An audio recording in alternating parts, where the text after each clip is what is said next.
এটা সৰু অথচ গুৰুত্বপূৰ্ণ কথা ক'বলৈ ৰাতিপুৱা শুই উঠিয়েই এই ভিডিঅ'টো বনালোঁ। আজিৰ এয়া বাতৰি কাকত অসমীয়া প্ৰতিদিন বাতৰি কাকতৰ লিড হেডলাইনটো হৈছে যে বণ্ড বন্ধকত দি ল'ব 500 কোটি টকা ঋণ, ৰাজ্যত বিত্তীয় সংকট, আকৌ ধাৰ বিচাৰি ৰিজাৰ্ভ বেংকৰ ওচৰত চৰকাৰৰ প্ৰস্তাৱ। এয়া এখন দৈনিক অসমৰ হেডলাইনটো হৈছে হেডলাইন বেলেগ, জানুৱাৰীত আলোচনাপন্থী আলোচনা, কিন্তু তাৰ ছেকেণ্ড লিড হেডলাইনটো হৈছে 8 মাহত 7,000 কোটি টকাৰ ঋণ, 19 ডিচেম্বৰত চৰকাৰে ল'ব আকৌ 500 কোটি টকাৰ ঋণ। তাৰমানে ৰাজ্যৰ বিত্তীয় অৱস্থা ভয়ংকৰভাৱে বেয়া। অসম গণ পৰিষদৰ চৰকাৰ থাকোঁতে প্ৰফুল্ল কুমাৰ মহন্তৰ দিনত ৰাজ্য চৰকাৰে কৰ্মচাৰীক দৰমহা দিব পৰা নাছিলে, আৰু তেতিয়া অভাৰড্ৰাফ্ট বুলি এটা শব্দ খুব প্ৰচলিত হৈছিল যে অভাৰড্ৰাফ্ট হৈছে। সংবাদ মাধ্যমত যিবোৰ খবৰ ওলাইছে সেইবিলাকত আমাৰ ৰাজ্যত অভাৰড্ৰাফ্ট হোৱা বুলি লিখা নাই, কিন্তু মই যিটো খবৰ পাওঁ বিত্ত বিভাগৰ মানুহৰ পৰা আৰু 2-4 গৰাকী অকণমান জনা সাংবাদিকে যিটো খবৰ দিছে সেইটো হ'ল যে ৰাজ্যত এতিয়া অভাৰড্ৰাফ্ট চলি আছে। অভাৰড্ৰাফ্ট মানে হ'ল ৰাজ্য চৰকাৰৰ এক্সেকাৰত ৰাজকোষত টকা নাই, গতিকে খন্তেকীয়াভাৱে ৰিজাৰ্ভ বেংকৰ পৰা লোন লৈছে, ঋণ। এইটো যিটো বেলেগ আমাৰ যিটো পাব্লিক ডেফ্ট বুলি যিটোক কয়, ৰাজহুৱা ঋণ, সেইটো নহয়। এইটো এটা বেলেগ ধৰণৰ ঋণ। 2-4 মাহ 5 মাহলৈ ৰিজাৰ্ভ বেংকে টেম্পৰেৰী লোন দিয়ে। ব্যৱসায়ীসকলৰ যিসকলৰ ডাঙৰ একাউণ্ট আছে বেংকত, তেওঁলোকে এই কথাবিলাক বুজি পায়, আৰু ৰাজ্য চৰকাৰৰ বিত্ত ব্যৱস্থাৰ বিষয়ে যাৰ জ্ঞান আছে তেওঁলোকে বুজি পায়। অভাৰড্ৰাফ্ট হোৱা মানে ৰাজ্যত ভীষণ বিত্তীয় সংকট, আৰু নিয়ম হ'ল অভাৰড্ৰাফ্ট যদি হয় তেতিয়াহ'লে অভাৰড্ৰাফ্ট হৈছে বুলি ৰাজ্য চৰকাৰে বাতৰি কাকতত বিজ্ঞাপন দি ৰাইজক জনাব লাগে। আমাৰ দাবী, অসম চৰকাৰে, মাননীয় মুখ্যমন্ত্ৰীয়ে ৰাইজক জনাব লাগে যে অভাৰড্ৰাফ্ট সঁচাকৈ হৈছে নেকি, কাৰণ আমি খবৰ পোৱা মতে অভাৰড্ৰাফ্ট হৈছে নহৈছে এইটো ৰাজ্য চৰকাৰৰ বিত্ত বিভাগৰ মুৰব্বীয়ে, দায়িত্বত থকা ব্যক্তিয়ে ক'ব পাৰিব, কিন্তু সম্ভৱতঃ অভাৰড্ৰাফ্ট হৈছে, কাৰণ যি হাৰে ভীষণ বিত্তীয় সংকট হৈছে, এই হাৰ অব্যাহত থাকিলে মোটামুটি অহা 6-7 মাহমানৰ পিছত, বোধকৰোঁ লোকসভা নিৰ্বাচনৰ পিছত, মই যিখিনি খবৰ পাওঁ বিত্ত বিভাগৰ চিনাকি মানুহৰ লগত কথা পাতি যিখিনি কথা গম পাইছোঁ, যে যদি অন্য একো ব্যৱস্থা কৰিব নোৱাৰে তেতিয়াহ'লে হয়তো লোকসভা নিৰ্বাচনৰ পিছত ৰাজ্য চৰকাৰে কৰ্মচাৰীক দৰমহা দিব নোৱাৰা হৈ যাব। লোকসভা নিৰ্বাচনৰ পিছত, বা মোটামুটি 6-7 মাহৰ ভিতৰতে এনেকুৱা এটা অৱস্থা অসমত হ'বলৈ গৈ আছে।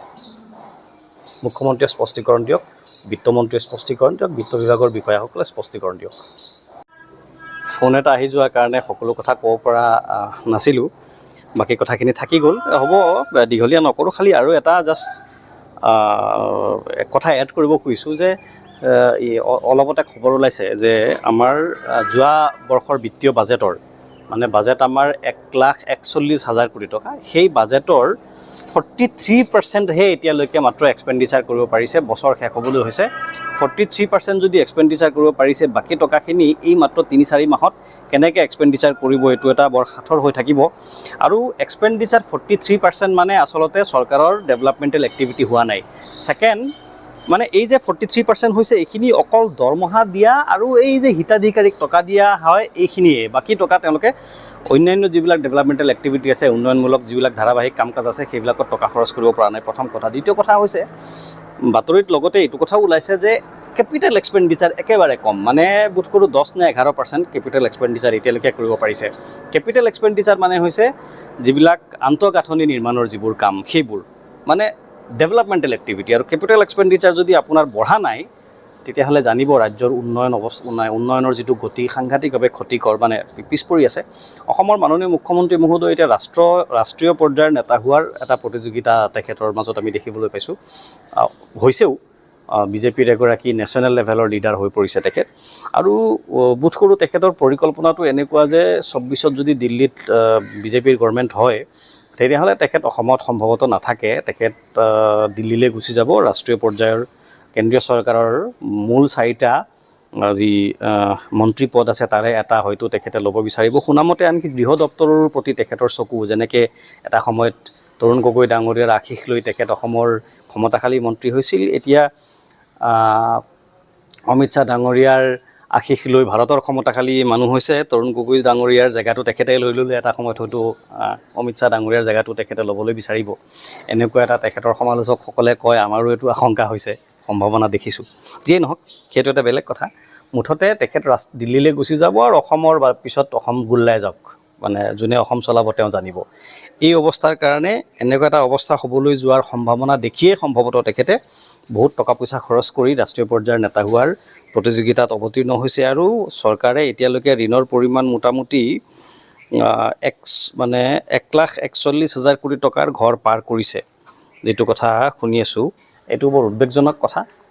মাত্ৰ 10,000 কোটি টকা ঋণ হওঁতে বিজেপি চৰকাৰৰ, কংগ্ৰেছৰ দিনত বিজেপি চৰকাৰলৈ আহোঁতে কংগ্ৰেছৰ 10,000 কোটি টকাৰ ঋণ মানে বিজেপি চৰকাৰলৈ মানে আহোঁতে তেখেতে বিত্তীয় অৱস্থাৰ যিখন শ্বেতপত্ৰ প্ৰকাশ কৰিছিল বিজেপি চৰকাৰৰ দিনত, তেখেত বিত্তমন্ত্ৰী হৈ থাকোঁতে মানে প্ৰথম যেতিয়া বিত্তমন্ত্ৰী হৈছিল শ্বেতপত্ৰ প্ৰকাশ কৰিছিল আৰু তেতিয়া কংগ্ৰেছ চৰকাৰক ঘোৰ সমালোচনা কৰিছিল যে মাত্ৰ তেওঁলোকে আমাক 10,000 কোটি টকাৰ ঋণ আমাৰ ওপৰত এৰি থৈ গ'ল। এতিয়া তেখেতে অসমৰ পৰৱৰ্তী চৰকাৰৰ ওপৰত প্ৰায় 1.5 লাখ কোটি টকা ঋণ এৰি থৈ যাব। এইটো ভয়ংকৰ কথা, ভয়ংকৰ কথা।